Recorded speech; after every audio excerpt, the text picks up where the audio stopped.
어제에 이어서 오늘은 레위기의 청중에 대해서 살펴보겠습니다. 레위기는 출애굽기와 민수기 사이에서 읽어야 하는데요.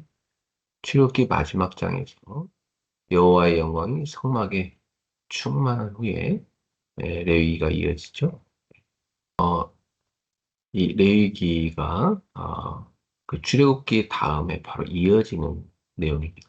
그래서 우리는 이 시내산에서 모세에게 주어진 계시의 연장선으로 봐야 되겠습니다. 그러니까 이 레위기도 시내산에서 모세가 하나님께 받은 내용들입니다. 이스라엘은 애굽에서 해방되어서 새로운 정치적 독립체로 형성되었고 하나님은 그들과 언약을 맺으셨습니다.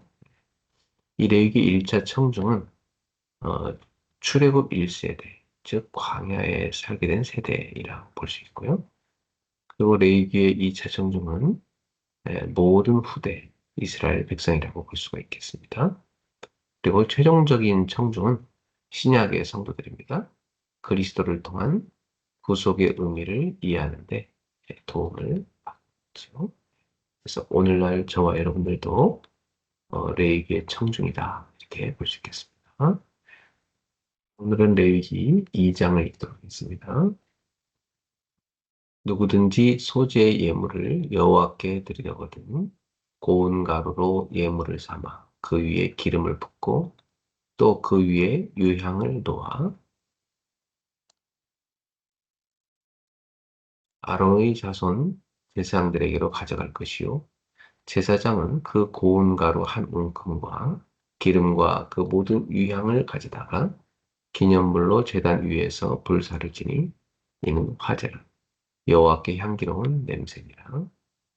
그 소재에 남은 것은 아론과 그의 자손에게 돌릴지니 이는 여호와의 화제 중에 지극히 거룩한 것입니다.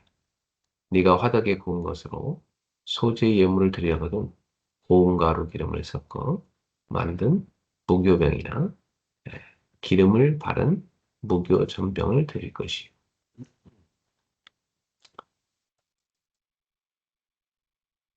여기서 무교란 말은 누룩이 없는 병은 떡을 말한다. 누룩이 없는 떡. 유교병은 누룩이 있는 떡. 이렇게 되겠습니다. 무교병은 누룩이 없는 또 누룩이 없는 어, 과자. 이렇게 넘어갑니다. 자, 철판에 붙인 것으로 소재의 예물을 드리거든 고운 가루에 누룩을 넣지 말고 기름을 넣어 조각으로 나누고 그 위에 기름을 부을지니 이는 소재니라. 소재는 이렇게 가루로 드리는 제사를 말합니다.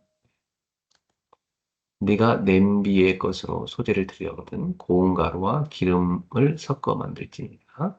너는 이것들로 만든 소재물을 여호와께 가져다가 제사장에게 줄 것이요 제사장은 그것을 제단으로 가져가서 그 소재물 중에서 기념할 것을 가져다가 제단 위에서 불사를 지니 이는 화제라. 화제란 말은 불로 태워드린 제사를 말합니다. 여호와께 향기로운 냄새니라. 소재물에 남은 것은 아론과 그의 아들들에게 돌릴지니. 그러니까 제사드리고 남은 제물 있죠. 그런 부분은 제사장들에게 주었다는 할 수 있습니다. 이는 여호와의 화제물 중에서 지극히 거룩한 것입니다. 너희가 여호와께 드리는 모든 소재물에는 누룩을 넣지 말지니. 레위기에서 이 누룩은 인간의 죄를 상징합니다. 너희가 누룩이나 꿀을 여호와께 화제로 드려 사르지 못할지니라. 처음 익은 것으로는 그것을 여호와께 드릴지나 향기로운 냄새를 위하여는 제단에 올리지 말지니. 내 모든 소재물에 소금을 치라. 내 하나님의 언약의 소금을 내 소재에 빼지 못할지니 내 모든 예물에 소금을 드릴지니라. 너는 첫 이삭의 소재를 여호와께 드리거든 첫 이삭을 볶아 찌은 것으로 내 소재를 삼되 그 위에 기름을 붓고 그 위에 유향을 더할지니 이는 소재니라. 제사장은 찌은 곡식과 기름을 모든 유향과 함께 기념물로 불사를 지니 이는 여호와께 드리는 화제니라. 네, 오늘은 곡식으로 드리는 화제에 대해서 준비했습니다. 자, 이제 오늘 말씀을 가지고 나왔습니다. 성령 인도를 받는 그 기입니다. 우리 교회 이 팀이 나오도록 여러분들 기도해 주시기 바랍니다. 사도행전 13장 1절에 12절 말씀인데 요절로 2절과 3절만 보겠습니다. 주를 섬겨 금식할 때에 성령이 이르시되 내가 불러 시키는 일을 하여 바나바와 사울을 따로 세우시니 이에 금식하며 기도하고 두 사람에게 안수하여 보냅니다. 자, 서론. 하나님은 성령인도 받는 한 팀을 찾고 계십니다. 예수님께서는 공생의 3년 동안 전도 캠프를 통해 제자들을 세우시고 하나님 나라 일을 이루셨습니다. 부활 후에는 성령을 보내셔서 제자들이 계속해서 복음 운동을 이어가게 하셨습니다. 사도행전에서는 바울을 통해 이 전도 캠프가 계속되는 모습을 볼 수 있습니다. 안디옥 교회 지도자들은 함께 모여 금식하며 기도했습니다. 그때 성령께서 바나바와 사울을 따로 세우시고 선교 현장으로 보내셨지. 하나님은 지금도 성령 인도하는 한 사람을 찾고 계십니다. 그리고 그 한 사람을 통해서 성령 인도받는 한 팀을 세우십니다. 또한 그 팀을 통해서 또 다른 성령 인도받는 팀들이 각 지역에서 세워지게 하시는 거죠. 전도 캠프의 시작은 바로 성령 인도받는 한 팀이 세워지는 것입니다. 자, 우리 교회도 이런 한 팀이 세워지기를 간절히 기도합니다. 자, 본론으로 가서 첫째, 전도 캠프는 성령의 계획 속에서 준비되어야 합니다. 전도 캠프의 기획에 대해서 합니다. 전도 캠프는 즉흥적으로 이루어지는 것이 아닙니다. 기도 가운데 하나님이 주시는 계획을 따라 준비해야 되겠습니다. 첫째, 기간과 디데이를 정해야 합니다. 막연하게 움직이는 것이 아니라 언제부터 언제까지 준비할 것인지, 언제 집중할 것인지를 정해야 합니다. 바울도 자신의 계획이 아니라 하나님의 시간표를 따라 움직였습니다. 우리 역시 한 달, 반년, 1년 등 하나님께서 주시는 시간표를 놓고 기도해야 합니다. 네, 바울은 자기가 한 지역에 머무는 기간 동안 그 기간 동안 캠프를 했죠. 둘째, 성령께서 인도하시는 팀을 구성해야 합니다. 안디옥 교회는 성령 인도받는 한 팀이었습니다. 네. 성령께서는 그 가운데서 바나바와 사울을 따로 세우셨죠. 바울은 언제나 팀과 함께 사역했습니다. 1차 전도여행에서는 바나바와 함께 했고요. 2차 전도여행에서는 실라와 디모데, 누가와 함께 했고요. 3차 전도여행에서는 브리스길라와 아굴라와 이런 제자들과 같은 중요한 동역자들과 함께 했습니다. 자, 성령의 역사는 개인주의가 아니라 팀이 같이 하는 팀 사역 속에서 더욱 강하게 나타납니다. 셋째, 성령께서 예비하신 현장을 찾았죠. 1차 전도여행 때 바울과 바나바는 고향인 구브로로 갔습니다. 그 후에 갈라디아 남부지방으로 이동하며 복음을 전했지요. 네. 그리고 2차 전도여행 때는 원래 아시아로 가려고 했으나 성령께서 막으셔가지고 마게도냐로 인도하셨죠. 그 결과 유럽 복음화의 문이 열렸습니다. 하나님의 인도는 언제나 정확하지요. 3차 전도여행 때는 바울은 아시아의 수도인 에베소로 갔지요. 거기서 2년간 아시아 전역에 복음을 전했습니다. 이후로 그는 로마도 보아야 하리라 이렇게 선언하고 바울은 로마를 거쳐 그 당시 사람들의 계획 속에 땅끝으로 이어진 스페인까지 가고자 했습니다. 넷째, 하나님께서 준비하신 제자를 찾아야 합니다. 루스트라에서 바울은 돌에 맞아 다 죽었는데 그 정도로 심각한 박해를 받는데 거기서 바울은 디모데를 만났죠. 놀라운 것은 그곳이 바로 바울이 돌에 맞아 죽을 뻔했던 핍박 현장이었던 사실입니다. 하나님은 고난의 현장 속에서도 제자를 준비하시고요. 실패처럼 보이는 순간에도 하나님은 다음 시대를 위한 사람을 예비하고 계신 것을 볼 수 있습니다. 다섯째, 지속될 시스템을 남겨합니다. 바울은 단순히 복음을 전하고자 떠나지 않았죠. 교회를 세우고 제자를 세우고 또 편지를 보내며 말씀 운동이 계속되도록 시스템을 남겼습니다. 사람이 있고 또 말씀이 있고 모일 장소가 있고 그렇죠? 지속될 시간표가 있을 때 복음 운동은 계속 이어지는 것이죠. 자, 그렇다면 이제 나의 현장에 대한 캠프 응답을 찾아야 합니다. 하나님께서는 모든 성도의 각자의 현장을 줬죠. 어떤 사람에게는 가정의 현장이고, 어떤 사람에게는 직장과 사업 현장이며, 어떤 사람에게는 학교와 지역사회가 현장입니다. 중요한 것은 내 현장을 놓고 하나님 앞에 질문해야 되는 겁니다. 나는 언제부터 언제까지 이 현장을 놓고 기도할 것인가? 누구와 함께 할 것인가? 어디서 시작할 것인가? 또 무엇을 해야 할 것인가? 어떤 시스템을 남길 것인가? 이 다섯 가지 질문을 통해서 다섯 가지의 답을 다 찾으십시오. 이 질문을 가지고 기도할 때 하나님께서 현장의 문을 열어주시는 거죠. 전도는 무작정한 게 아니죠. 하나님께서 준비하신 사람, 준비하신 현장을 발견하는 겁니다. 자, 그래서 결론적으로 성령님도 받는 팀 이전에 성령님도 받는 영적 상태가 되어야 하는 것이죠. 성령님도 받는 팀은 바로 성령님도 받는 사람들로 구성되기 때문입니다. 첫째, 말씀이 임하는 상태죠. 예배 가운데 말씀이 마음에 깊이 새겨지고 붙잡히는 상태입니다. 말씀이 내 마음에 붙어있는 사람은 흔들리지 않죠. 둘째, 기도가 되어지는 상태입니다. 억지로 하는 기도가 아니라 자연스럽게 하나님과 소통하는 상태죠. 기도가 되어질 때 평안이 찾아오고 하나님 계획이 보이기 시작하는 것입니다. 셋째, 전도의 문이 보이는 상태입니다. 성령께서 역사하시면 사람 속에서, 현장 속에서, 또 사건 속에서 전도의 문이 보이게 됩니다. 바울이 가는 곳마다 제자를 발견했던 것처럼 우리도 하나님께서 준비하신 사람과 현장을 보게 되어 있죠. 자, 성령 인도받는 사람은요, 우연히 움직이지 않죠. 말씀을 꼭 붙잡고 기도하면서 성령께서 여시는 문을 따라 움직이는 것입니다. 자, 사도행전 13장의 이 안디옥 교회는 성령 인도만 한 팀이었어요. 하나님께서는 그 한 팀을 통해서 바울과 바나바를 세우셨고 결국은 세계복음의 문을 여셨던 겁니다.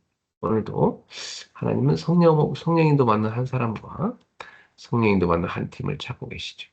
우리 가정과 직장, 학교, 지역에 성령인도 받는 팀이 세워질 때 그곳에 복음의 빛이 비춰지게 돼 있고 제자가 세워지게 돼 있으며 하나님 나라가 확장될 것입니다. 전도 캠프를 통해 우리 교회와 모든 현장에 안디옥 교회 같은 성령 인도 받는 한 팀이 세워지는 응답이 있기를 소망합니다. 기도하겠습니다. 사랑의 하나님 아버지, 안디옥 교회처럼 성령 인도 받는 한 팀을 세워주옵소서. 우리의 생각과 계획보다 성령 인도를 먼저 받게 하시고 말씀과 기도 속에서 하나님의 시간표를 발견하게 하옵소서. 우리에게 현장을 보는 눈을 주시고 예비된 제자를 만나게 하시며 지역과 나라를 살리는 복음의 시스템을 세우게 하옵소서. 무엇보다 말씀이 임하고 기도가 되어지며 전도의 문이 보이는 영적 상태를 허락하여 주옵소서. 바울과 바나바를 사용하셨던 것처럼 우리를 사용하셔서 가정과 직장, 학교 모든 현장을 살리는 증인으로 세워주옵소서. 예수 그리스도의 이름으로 기도드립니다. 아멘. 네, 우리는 성령인도 받는 전도 캠프팀이 우리 교회에 세워지도록 기도합시다. 네.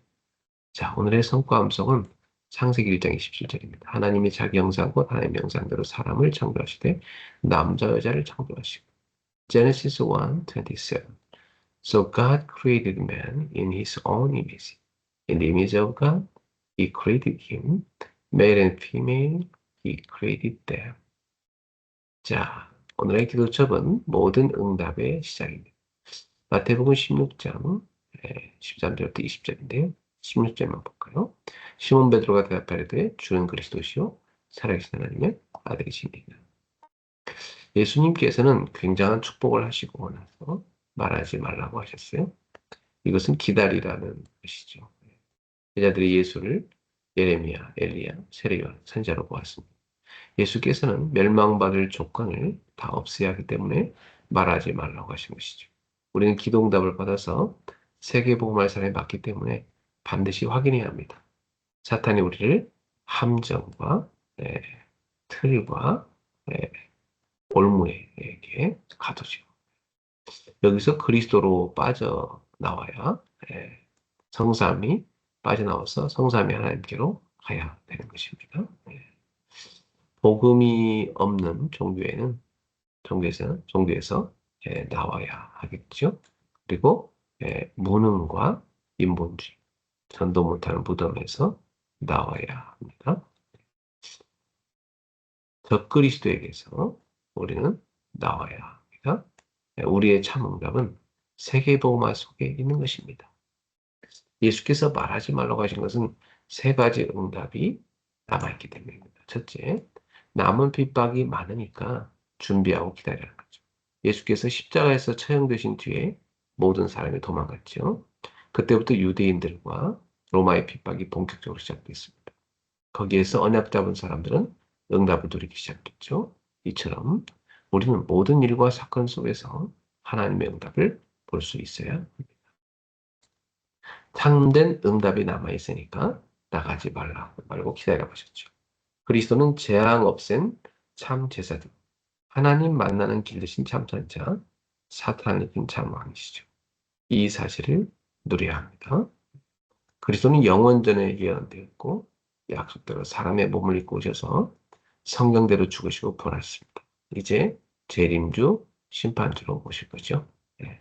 진짜 받을 축복이 남아있기 때문에 예수께서 베드로에게 세 가지 축복을 주셨어요. 그것이 반석, 그리고 흑암 권세, 이길 권세, 그리고 천국 열쇠지. 두 번이나 실수한 베드로를 찾아오셔서 내 어린 양을 먹이라고 하셨어요. 그리고 보좌의 망대와 여정 이정표라는 더 큰 사명을 주셨죠. 자, 나에게는 어려움은 별 문제가 되지 않습니다. 우리에게는 더 큰 사명이 있기 때문이죠. 예. 우리는 이 빛을 전달해서 가문과 나라를 지킬 파수꾼입니다. 그러므로 나와 현실, 세상에게 속지 말아야 되겠습니다. 자, 언약기도 시작하겠습니다. 하나님께 감사드립니다. 우리를 하나님의 자녀로 부르심을 감사드립니다. 복음을 정확하게 누리도록 인도하심을 감사드립니다. 남은 인생에 사람 살리는 전도운동이 일어나게 하옵소서. 예수 그리스도의 이름으로 기도합니다. 아멘. 자, 오늘도 체력을 얻는 균형을 위해서 따뜻한 불안정과 스트레칭, 조기도 하시기 바랍니다. 경제력을 얻는 공부, 전문성 분야, 또 관심 분야를 독서하십시오. 공부한 여러분이 바랍니다. 헌금도 항상 미리 준비하시고 하세요. 인력을 얻는 전도, 오늘도 오늘의 말씀과 전도와 기도를 한 줄씩 쓰고 이걸 가지고 여러분 출발하기 바랍니다. 자, 우리 함께 외쳐볼까요? 주는 그리스도시요 살아계신 하나님의 아들이십니다. 응답의 그릇을 갖추게 하소서. 하나님 나라의 망대를 세우게 하소서. 나는 기도의 망대를 세우는 서밋클럽이다. 나는 제자의 망대를 세우는 레드 다이아몬드. 나는 전도의 망대를 세우는 전도 캠프팀이다. 아멘. 네. 6월 11일입니다. 오늘도 여러분 전도 캠프 마음에 품으시고 성령이 들어가는 제자 되시고 성령이 들어가는 한 팀을 세우도록 기도하시기 바랍니다. 네. 오늘도 서밋클럽 주님과 함께 출발! 승리합시다.